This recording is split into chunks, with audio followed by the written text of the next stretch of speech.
할버슨과 히긴슨이라고 하는 사람이 쓴 어떻게 의욕을 끌어낼 것인가라는 책이 있습니다. 이 책에 보면 사람들이 세상을 이해하고 행동하는 방식을 둘로 나눌 수 있는데, 하나는 성취지향적이고 또 하나는 안정지향이라고 하는 것입니다.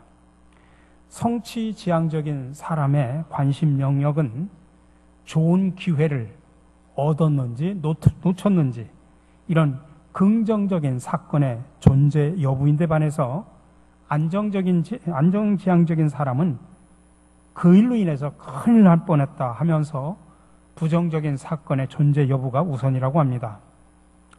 또 행동 방침에 있어서도 성취지향적인 사람은 일단 저질러 보고 거기에서 실패하는 것은 그냥 필요한 비용이라고 그렇게 생각을 하는데 반해서 안정지향적인 사람은 신중하고 경계심이 많아서 낭비를 두려워한다고 합니다. 예를 들면 같은 포도주스 광고를 할 때 두 가지 방법을 가지고 광고를 할 수 있습니다. A의 광고 문구는 이렇습니다. 포도주스를 마시면 10년은 젊어지고 일주일에 활력이 생깁니다. 똑같은 광고인데 B의 광고는 포도주스는 노화를 방지하고 암을 예방해 줍니다. 이렇게 같은 광고라고 할지라도 A 광고의 문구는 성취지향적인 사람들의 눈길을 끄는 반면에 B라고 하는 광고는 안정지향적인 사람들의 눈길을 끈다는 이야기입니다. 이 성취지향적인 사람은 창조적인 아이디어를 떠올리는 데는 좋지만 그 아이디어를 평가하는 데는 적합하지 않다고 합니다. 오히려 그런 평가는 안정지향적인 사람이 잘 합니다. 그래서 처음에 창업을 하는 것은 성취지향적인 사람들에게 어울리지만은 이제 사업이 어느 정도 성장하고 성공해서 어느 정도 궤도에 오르고 난 다음에 그 사업을 잘 경영하기 위해서는 또 안정적인 운영을 위해서는 안정지향적인 사람들에게 지휘봉을 넘겨야 된다고 합니다. 오늘 본문에 보니까 예수님이 전도 여행을 하시는 중에 어느 마을에 들어가셨는데 그때 마르다가 예수님을 자기 집으로 초청을 합니다. 아마 식사 때도 가까이 오고 예수님이 전도 여행을 하면서 지치고 피곤하셨기 때문에 아마 마르다가 예수님 잠깐 저희 집에 들려서 식사라도 하시고 좀 쉬면서 쉬고 가시라고 그렇게 예수님과 제자들을 집으로 초청을 했을 것입니다. 근데 이 집에는 언니 마르다 밑에 동생 마리아라는 여동생이 있었는데 그 당시 마리아는 평소 예수님이 전하시는 그런 하나님 나라의 진리에 대해서 늘 궁금한 마음을 가지고 있었습니다. 그래서 예수님이 집안에 오시자 예수님의 발밑에 앉아서 주님이 제자들하고 많은 사람들에게 설명해 주시는 그 말씀을 경청하기 시작을 합니다. 당시에 예수님을 집으로 초청했던 언니 마르다는 이제 예수님을 이제 식사 시간에 초대를 했기 때문에 음식을 장만하고 식사를 준비하고 있었는데 손이 모자른 겁니다. 근데 동생을 찾아보니까 동생이 보이질 않습니다. 평소 같으면 열심히 자기를 도와서 식사 준비를 거두를 텐데 그날따라서 마리아가 부엌에 보이질 않습니다. 식탁도 준비하고 앉을 자리도 준비하고 빵도 반죽해서 구워야 되고 야채도 준비해야 되고 음료수도 준비해야 되고 정말 손이 10개라도 모자랄 판입니다. 자기는 정신없이 분주하게 음식을 준비하는데 동생 마리아는 지금 뭐하고 자기를 도와주지 않는가 해서 찾아보니까 이 마리아가 상황 파악을 못하고 한가롭게 예수님의 발 밑에서 예수님의 말씀이나 지금 듣고 있는 것입니다.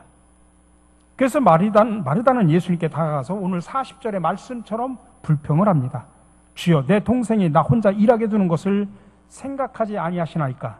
그를 명하사 나를 도와주라 하소서. 이렇게 예수님께 부탁한 이 언니 마르다의 부탁이 저는 당돌한 부탁이라고 생각하지 않습니다. 마르다로서는 충분히 그렇게 마음 한구석에서는 불평할 수 있고 또 예수님께 당연히 부탁할 수 있습니다. 이렇게 지금 당장의 문제를 해결하는 데 집중하는 그런 사람들을 우리가 앞에서 말했듯이 성취지향적인 사람이라 그렇게 말을 합니다. 지금 상황이 어떤 상황입니까? 식사 시간이라고 판단이 되면 그 다음엔 자기도 열심히 뛰고 주변 사람들에게 업무를 맡기고 지시를 해서 이 문제점을 해결하는데 모든 관심을 집중해야 되는데, 근데 그런 사람들은 사실은 어떻게 보면 지도자적인 그런 자질을 갖춘 사람입니다. 근데 우리가 교회 안에서도 어떤 일을 성취하거나 달성하고 완수하는데 너무나 비중을 거기에다가 두면은 일이 다 끝난 다음에 사람들이 그 일을 감당하기에 수고한 내 자신을 알아주지 않을 때 사람들은 큰 시험에 빠지게 됩니다. 우리가 교회에서 여러 가지 다양한 모습으로 사역을 하다가 시험에 빠지는 이유가 뭡니까? 우리가 봉사하면서 사람들의 시선을 너무나 많이 의식하다 보면 내 마음이 분주해지고 또 마음이 분산이 됩니다. 그래서 우리가 봉사할 때 하나님의 은혜에 대한 감사한 마음으로 해야 되는데, 그것보다는 뭔가 자신을 드러내고 자신을 나타내려고 하는 동기로 봉사를 하다 보면 시험에 들 때가 많습니다. 하나님의 은혜를 먼저 받은 다음에 그 은혜를 붙잡고 사역을 해야 되는데, 그렇지 못하고 사람들의 시선을 의식하거나 사람들 앞에서 나의 체면이나 명예를 의식해서 일을 하다 보면 반드시 그 사람은 시험에 빠지기 마련입니다. 또 과제지향적이고 문제를 해결하고 과제를 성취하는 것을 중요하게 여기다 보면 자칫 잘못해서 자기와 다른 사람의 형편을 서로 비교하게 됩니다. 왜 도대체 나만 이래야 되는가? 도대체 이 교회는 다른 사람들은 별로 일도 하지 않고 놀기만 하는데 왜 나 혼자 이런 일을 해야 하는가? 목사님은 저렇게 한가하게 노는 사람들은 신경 쓰고 나같이 부엌에서 이렇게 힘들게 일하는 사람은 신경 써주지도 않는다. 이렇게 나와 다른 사람을 비교하다 보면 반드시 불평, 불만이 생길 수밖에 없습니다. 그리고 그런 불평과 불만이 마음속에 쌓이면 사람을 섬기고 봉사하는데 그 표시가 나타날 수밖에 없고 결국 교회 안에서 신자들끼리 갈등이 생기게 마련입니다.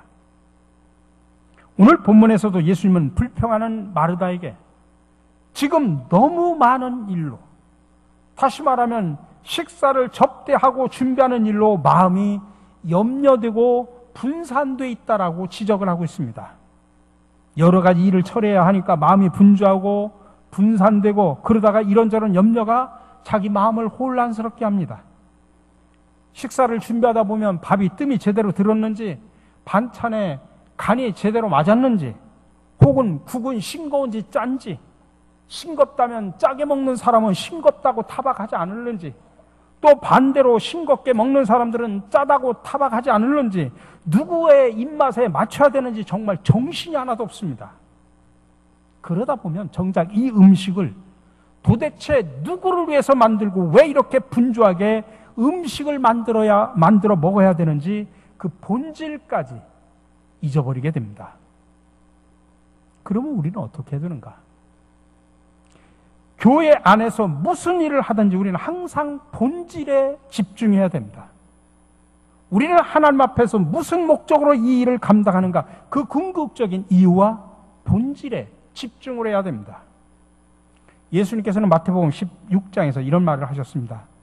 사람이 만일 온 천하를 얻고도 제 목숨을 잃으면 무엇이 유익하리요? 사람이 무엇을 주고 제 목숨과 바꾸겠느냐? 여러분, 교회 안에서 우리가 여러 가지 일을 감당할 때 가장 중요한 것이 무엇인가 하면 내 목숨, 내 생명입니다. 일을 잘해가지고 사람들로부터 인정받는 게 중요한 것이 아니라 먼저 내 영혼이 하나님 앞에서 먼저 인정받는 것이 중요하다, 이 말씀입니다. 하나님 우리 각 사람의 영혼을 마치 저울로 달아보시듯이 그렇게 달아보고 계십니다. 우리 각 사람의 영혼의 주인이신 하나님이 그렇게 저와 여러분의 영혼을 저울로 달아보고 계십니다. 그 하나님 앞에서 내 영혼이 먼저 똑바로 서야 합니다. 내 영혼이 먼저 똑바로 서려면 우리 각자가 먼저 하나님 앞에서 말씀을 통해서 우리가 은혜를 받아야 됩니다. 우리가 왜 은혜를 받아야 됩니까?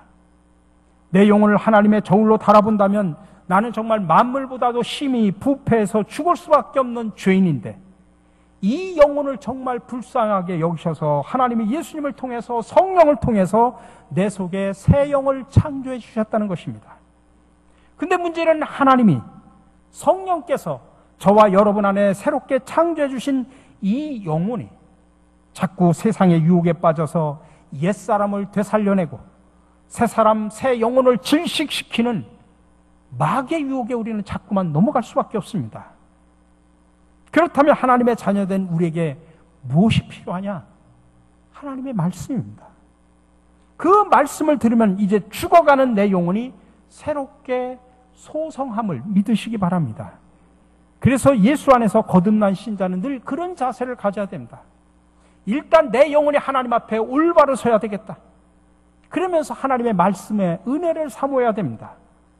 내가 천하를 다 얻고서라도 하나님이 말씀을 통해 주시는 그 은혜를 받지 못한다면 나는 천하를 얻었다고 하더라도 사실은 모든 것을 다 잃어버린 불쌍한 사람이라고 하는 것입니다.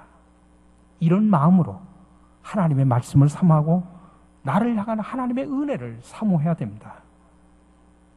오늘 본문을 기록한 누가는 마르다 같은 그런 일꾼도 필요하지만 그런 마르다 같은 일꾼은 어떤 자세, 어떤 정신을 가지고 일을 해야 하는지 그 교훈을 지금 우리에게 주는 것입니다. 말하자면 마르다 같은 그런 일꾼들은 동생 마리아와 같이 하나님의 말씀의 은혜를 사모하는 그런 마음을 가지고 일을 하라는 이야기입니다. 하나님의 말씀을 통해서 받은 그 은혜에 보답하는 심정으로 일을 감당하라는 이야기입니다. 이 교훈을 전달하기 위해서 누가는 이 본문 바로 앞에 어떤 이야기를 놓고 있냐면 우리가 너무나 잘 알고 있는 선한 사마리아 사람 비유를 들어서 이야기합니다. 오늘 강도 만난 사람에게 우리 모두가 이웃이 돼서 그를 도와주고 섬기고 구제하고 봉사하고 복음을 전하는 일꾼이 되어야 된다, 그렇게 강조합니다. 누가 일꾼이 되고 누가 이 강도 만난 자의 이웃이 되어야 하느냐? 우리 모두가 다 일꾼이 되어야 되고 우리 모두가 다 도움을 필요하는 사람들에게 무조건 다가가서 이들에게 도움을 베풀어야 된다는 이야기를 선한 사마리아 사람 이야기를 통해서 이야기합니다. 그러니까 이 선한 사마리아 사람 이야기의 핵심의 교훈은 뭐냐면 내가 하나님의 사랑을 베풀어야 될 이웃은 내가 가지고 있는 내 기준이나 내 조건에 맞는 사람이 아니라 무조건적으로 도움이 필요한 사람이 모두가 다 내 이웃이니까 조건을 따지지 말고 무조건 도와주라. 이게 바로 핵심적인 교훈입니다. 근데 이 교훈을 이야기한 다음에 오늘 본문의 이야기를 하고 있습니다. 예수님이 전도 여행 중에 어떤 마을에 들어가셨다라고 이야기합니다. 그리고 마르다가 예수님을 자기 집으로 초청해서 식사를 대접하기 위해서 식사를 준비했다라고 표현합니다. 그러니까 앞에 거와 뒤에 이야기의 흐름상으로 볼 때 예수님은 도움이 필요한 선한 사마리아 사람이나 다를 바가 없고 예수님께 식사 대접하는 것은 도움이 필요한 예수님께 당연히 대접하는 것이다라는 이야기입니다. 그래서 앞에서는 강도 만난 사람은 무조건 도와주고 구제와 봉사가 필요한 사람에게 당연히 구제하고 봉사하고 베풀라 그렇게 말한 다음에 오늘 본문에서 예수님은 식사 준비는 중요하지 않고 말씀 듣는 것이 더 중요하다 그렇게 말하니까 이게 서로 모순되는 거 아니냐? 많은 사람들이 본문을 그렇게 생각합니다. 근데 중요한 것은 예수님이 오늘 책망한 것은 식사 준비가 옳으냐 그르냐 틀렸다 잘못됐다 이것을 책망하는 것이 아니라 마르다가 식사를 준비하는 과정에서 분주한 일 때문에 그 중심에서 핵심적인 무언가를 잃어버리고 있다. 지금 그거를 책망하는 것입니다. 여러분 이렇게 문제를 해결하는 것을 좋아하고 과업을 해결하고 일을 감당하고 성취하는 것을 좋아하는 사람들이 놓치고 있는 것이 뭐냐? 그 마음속의 동기입니다. 봉사하는 중에 우리가 분주하다 보면 그 마음속에 본래 품었던 본질적인 동기가 흐려지고 딴 생각이 들어오기 쉽습니다. 그렇게 열심히 과업을 성취하는 자기 자신의 우월한 능력을 과시하려고 하는 세상적인 자랑의 욕망이 불쑥 튀어나올 수도 있다는 이야기입니다. 여러분 앞에 선한 사마리아 사람 이야기를 할 때 왜 예수님께서 선한 사마리아 사람 이야기를 했냐면 그 앞에 율법 교사가 질문을 해가지고 내 이웃이 누굽니까? 라고 질문을 해가지고 그 답변으로 선한 사마리아 사람 이야기를 하는데, 그 율법 교사가 뭐라고 이야기하냐면 자기를 옳게 보이고 싶어서, 자기를 옳게 보이고 싶어서 예수님한테 이렇게 곤란한 질문을 던졌다, 이 말씀입니다. 여러분, 마르다와 같은 과업지향적이고 성취지향적인 사람들은 늘 자기의 능력을 과시하고 이를 통해서 자신의 존재감을 확인하려고 합니다. 하지만 여러분, 교회 안에서 내가 드러나면 드러나는 만큼 다른 사람들의 가치나 역할이 깎일 수밖에 없습니다. 물론 문제는 해결할 수 있죠. 그러나 결국 많은 사람들이 상처를 받고 교회와 하나님과 복음에 대해서 실망하고 교회를 떠나는 사람들이 생기게 되는 것입니다. 그래서 사실 초보적인 신앙일 때는 자신의 존재감이 드러나는 방향으로 교회를 봉사할 수 있지만, 이제는 신앙이 성장하고 성숙해지면 자신의 존재감이 드러나지 않는 방향으로 예수님의 말씀대로 왼손이 하는 것을 오른손이 모를 정도로 은밀하게 숨어서 사역을 하셔야 됩니다. 아직도 이 일을 통해서 내 존재가 드러내지기를 원한다면 여러분의 신앙의 수준은 아직도 어린아이 같은 신앙의 초보적인 단계라고 생각을 하셔야 됩니다. 그럼 어떻게 왼손이 하는 일을 오른손이 모를 정도로 은밀하게 섬기면서 봉사할 수 있을까? 그것은 우리가 섬기고 봉사하는 초점이 사람들의 박수나 사람들의 평가가 아니라 하나님의 은혜에 대한 감사가 먼저 마음속에서 우러나와야 됩니다. 오늘 본문에 보니까 언니 마르다와 동생 마리아, 이 두 사람에게는 분명 주님에 대한 뜨거운 사랑이 있었습니다. 그런 사랑의 마음과 감사의 마음으로 처음에는 주님을 영접했습니다. 우리식으로 말한다면 주님에 대한 뜨거운 감사한 마음으로 교회 생활을 시작하고 찬양대 봉사도 하고 교사도 하고 식당 봉사, 차량 봉사, 보이지 않는 곳에서 다양한 봉사를 시작했습니다.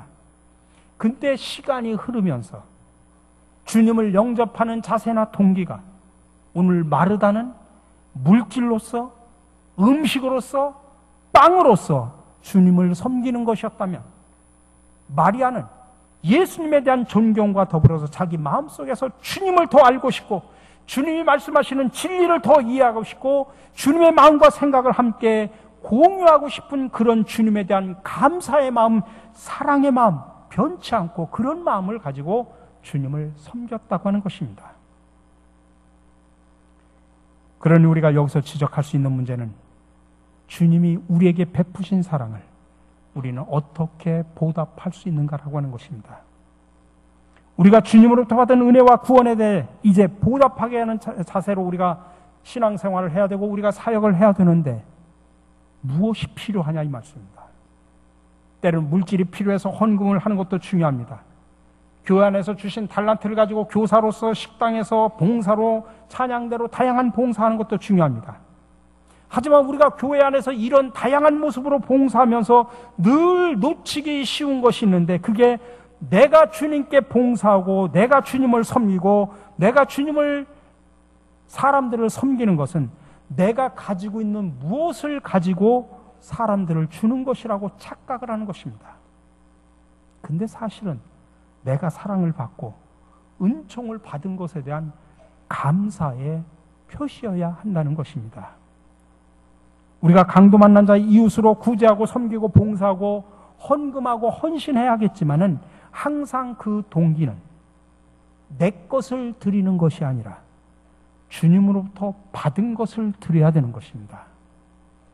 우리가 초보적인 단계에서 이야기하면 사랑은 주는 것입니다. 아낌없이 주는 것입니다. 근데 그것은 초보적인 신앙입니다. 그러나 하나님을 사랑하고 섬기는 최고의 비결은 뭐냐면 내가 하나님으로부터 받은 것을 감사함으로 먼저 내가 받는 겁니다.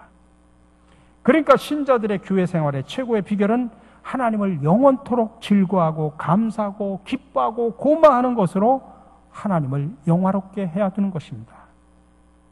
시편 37편에서 말합니다. 또 여호와를 기뻐하라. 그가 내 마음의 소원을 내게 이루어 주시리로다. 이 고백처럼 우리가 정말로 하나님의 은혜를 기뻐하고 하나님이 나에게 베푸신 은총을 이해하고 감사하게 될 때 비로소 하나님께서 우리 마음속에 품은 또 다른 소원들도 이루어 주시겠다, 그 말씀입니다. 그러니 우리가 제일 먼저 중요한 것은 하나님의 말씀을 통해서 내가 은혜를 받아야 됩니다. 우리가 받은 그 은혜에 감사하면서 우리가 기도하는 가운데 더 큰 은혜를 우리가 사모해야 된다는 이야기입니다. 그래서 교회 생활을 할 때 항상 우리의 시선은 은혜 베푸시는 하나님께 집중을 하셔야 됩니다. 오늘 본문에서 예수님은 식사 준비에 참여하지 않은 마리아를 나무라지 않고 오히려 칭찬하면서 42절에서 이렇게 말합니다. 주님의 일은 많지 않거나 하나뿐이다. 마리아는 좋은 몫을 택하였다. 그러니 아무도 그것을 그에게서 빼앗지 못할 것이다.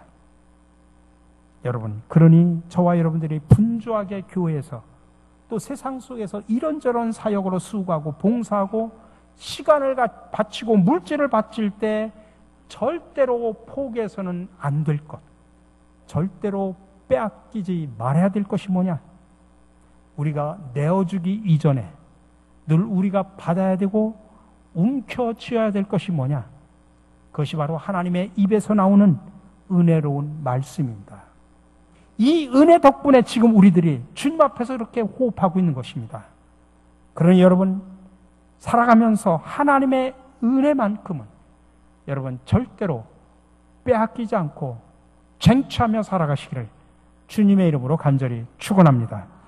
사랑의 주님, 우리는 살아가면서 교회와 세상에서 주님의 일을 감당할 때마다 분주한 일 때문에 정말 중요한 본질을 잃고 살아갈 때가 참으로 많았음을 고백합니다. 이 시간 우리의 영안을 열어 주시옵소서. 그래야 어느 사역을 하든지 먼저 하나님의 말씀을 통해 주시는 은혜를 받게 하옵소서. 그리고 우리가 받은 은혜에 감사하며 행복한 사역을 하게 하여 주시옵소서. 사랑과 세상을 의식하지 않게 하시고 주님의 말씀에 집중하며 주의 영광을 위해 사역하게 하여 주시옵소서. 이 시간부터 하나님 입에서 나오는 은혜로운 말씀을 절대로 빼앗기지 않게 우리를 붙들어 주시옵소서. 우리를 날마다 새롭게 하시는 예수 그리스도의 이름으로 기도드립니다. 아멘.